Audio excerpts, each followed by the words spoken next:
Hi all. ഇപ്പോൾ റെയിൽവേയുടെ അടുത്ത പുതിയ നോട്ടിഫിക്കേഷൻ വന്നിരിക്കുകയാണ്. RRB ജെയുടെ നോട്ടിഫിക്കേഷനാണ് വന്നിരിക്കുന്നത്.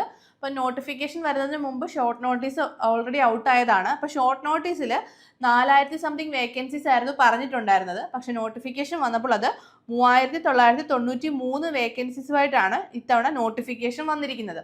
അപ്പോൾ കഴിഞ്ഞ തവണത്തെ ജെയുടെ നോട്ടിഫിക്കേഷനിലെ വേക്കൻസീസ് വെച്ച് നോക്കുമ്പോൾ ഇത്തവണ വേക്കൻസീസ് കൂടുതലാണ്. അപ്പോൾ നമുക്ക് നോട്ടിഫിക്കേഷൻ്റെ കൂടുതൽ ഡീറ്റെയിൽസ് നോക്കാം.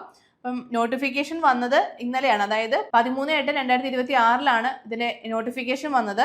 നിങ്ങൾക്ക് ഇന്നു മുതൽ, അതായത് 14/8/2026 മുതൽ നിങ്ങൾക്ക് ഇതിനായിട്ട് അപ്ലൈ ചെയ്ത് തുടങ്ങാം. ഇതിന്റെ ലാസ്റ്റ് ഡേറ്റ് എന്ന് പറയുന്നത് 13/9/2026 ആണ്.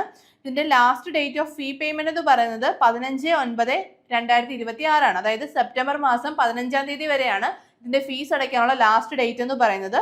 പിന്നീട് മോഡിഫിക്കേഷൻ വിൻഡോ ഓപ്പൺ ആവുന്നത് 16/9/2026 മുതൽ 25/9/2026 വരെ.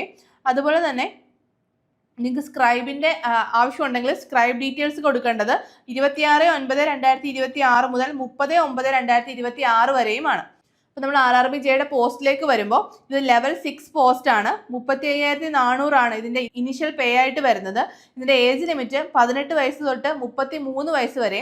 അതേപോലെ വേക്കൻസീസ് നമ്മൾ നേരത്തെ പറഞ്ഞ പോലെ 3993 വേക്കൻസീസുമാണ് വന്നിരിക്കുന്നത്. അപ്പോൾ ഇതിൽ ഏജ് ലിമിറ്റ് പറഞ്ഞത് 18 തൊട്ട് 33 വയസ്സ് വരെ ആണെങ്കിലും ഓരോ കാറ്റഗറി വൈസ് ഏജ് റിലാക്സേഷനും കാര്യങ്ങളും ഉണ്ട്.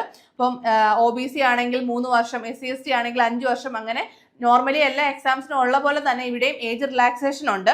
ജനറൽ കാറ്റഗറിക്കാണ് 18 വയസ്സ് തൊട്ട് 33 വയസ്സ് വരെ എന്ന് പറയുന്നിരിക്കുന്നത്.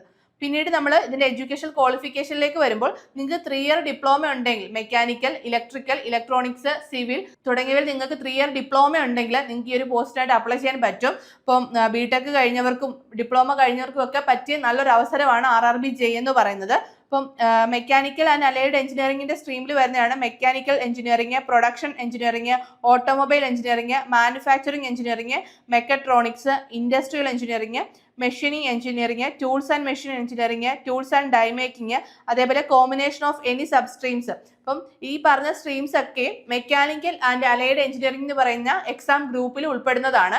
ഞാൻ ഈ പറഞ്ഞ സ്ട്രീമുകളിൽ നിങ്ങൾക്ക് ഡിപ്ലോമയോ BTechോ ഉണ്ടെങ്കിൽ നിങ്ങൾക്ക് RRB ജെയ്ക്കായിട്ട് അപ്ലൈ ചെയ്യാൻ പറ്റുന്നതാണ്. പിന്നീട് exam group electrical and allied എഞ്ചിനീയറിംഗിനകത്ത് ഇലക്ട്രിക്കൽ എഞ്ചിനീയറിംഗ്, അതേപോലെ combination of any sub streams. പിന്നീട് ഇലക്ട്രോണിക്സിനകത്ത് വരുന്നതാണ് electronics engineering, instrumentation and control engineering, communication engineering, computer science, computer engineering, അതേപോലെ computer science, information technology, combination of sub streams. അപ്പം computer related ആയിട്ടുള്ള സ്ട്രീമുകളും വരുന്നത് ഇലക്ട്രോണിക്സ് ആൻഡ് അലൈഡ് എഞ്ചിനീയറിംഗ് എന്ന് പറയുന്ന എക്സാം ഗ്രൂപ്പിലാണ്. പിന്നീട് civil engineering, combination of any sub stream of basic streams of civil engineering, അതുപോലെ BSc in civil engineering of 3 year duration, അതും civil and allied എഞ്ചിനീയറിംഗിനാണ് exam ഗ്രൂപ്പായിട്ട് വരുന്നത്. ALP നോട്ടിഫിക്കേഷൻ ആയിരുന്നു നമുക്ക് 2026 ആദ്യത്തെ റെയിൽവേ നോട്ടിഫിക്കേഷൻ. അതിൽ ചെറിയ രീതിയിലുള്ള ഒരു സിലബസിൽ മാറ്റങ്ങളൊക്കെ ഉണ്ടായിരുന്നു. അതുകൊണ്ട് തന്നെ നമ്മൾ ജെയിലോ അങ്ങനെ ഒരു മാറ്റം നമ്മൾ പ്രതീക്ഷിച്ചിരുന്നു. പക്ഷേ ഇതിന്റെ CBT 1-ലോ CBT 2-ലോ കാര്യമായ ചേഞ്ചസും കാര്യങ്ങളൊന്നും വന്നിട്ടില്ല. പ്രീവിയസ് ഇയറിലെ പോലെ തന്നെയാണ്. മാത്സിന് 30 questions 30 mark, reasoning 25 questions 25 mark, general awareness 15 questions 15 mark, general science 30 questions 30 mark. അങ്ങനെ ടോട്ടൽ 100 മാർക്കിന്റെ ക്വസ്റ്റ്യൻ ആണ്. 90 മിനിറ്റ് ആണ് നിങ്ങൾക്ക് CBT 1-നായിട്ട് കിട്ടുന്നത്. പിന്നീട് നിങ്ങൾ CBT 1 ക്ലിയർ ചെയ്ത് CBT 2-ലേക്ക് വരുമ്പോൾ അവിടെ ടെക്നിക്കൽ പോർഷൻസ് ഉണ്ട്. അതുപോലെ തന്നെ നോൺ ടെക്നിക്കൽ പോർഷനിൽ നിന്ന് general awareness 15 questions, physics and chemistry 15 questions, basics of computer and application 10 questions, basics of environment and pollution control 10 questions. അങ്ങനെ നോൺ ടെക്നിക്കലിന്റെ പാർട്ടിൽ നിന്ന് 50 മാർക്കും, പിന്നെ ടെക്നിക്കലിന്റെ ക്വസ്റ്റ്യൻസ് നിങ്ങൾ ഏത് സ്ട്രീം ആണോ ആ സ്ട്രീമുമായിട്ട് റിലേറ്റ് ചെയ്തിട്ടുള്ള 100 മാർക്കിന്റെ ക്വസ്റ്റ്യൻസും ആണ് ഉണ്ടാവുന്നത്. അങ്ങനെ ടോട്ടൽ 150 മാർക്കിന്റെ എക്സാം ആണ് CBT 2-ൽ നടക്കുന്നത്. അത് 120 മിനിറ്റ് ആണ് നിങ്ങൾക്ക് അതിനായിട്ടുള്ള ടൈം എന്ന് പറയുന്നത്. ഇതിന് എക്സാം ഫീസ് ഉണ്ട്. റെയിൽവേ എക്സാംസിനൊക്കെ ഫീസ് വരുന്നുണ്ട്. 500 രൂപയാണ് ഫീസ് വരുന്നത് ജനറലി എല്ലാ കാൻഡിഡേറ്റ്സിനും. അതുപോലെ തന്നെ 250 രൂപ വരുന്നത് SC/ST, എക്സ് സർവീസ്മാൻ, PWBD, അതേപോലെ ഫീമെയിൽ, ട്രാൻസ്ജെൻഡർ തുടങ്ങിയ കാറ്റഗറീസിനാണ് 250 രൂപ ഫീസ് വരുന്നത്. അപ്പോൾ ഈ ഫീസ് ഒക്കെ നമുക്ക് റീഫണ്ടബിൾ ആണ്. നമ്മൾ എക്സാം എഴുതി കഴിഞ്ഞാൽ നമുക്ക് ഫീസ് റീഫണ്ടബിൾ ആണ്.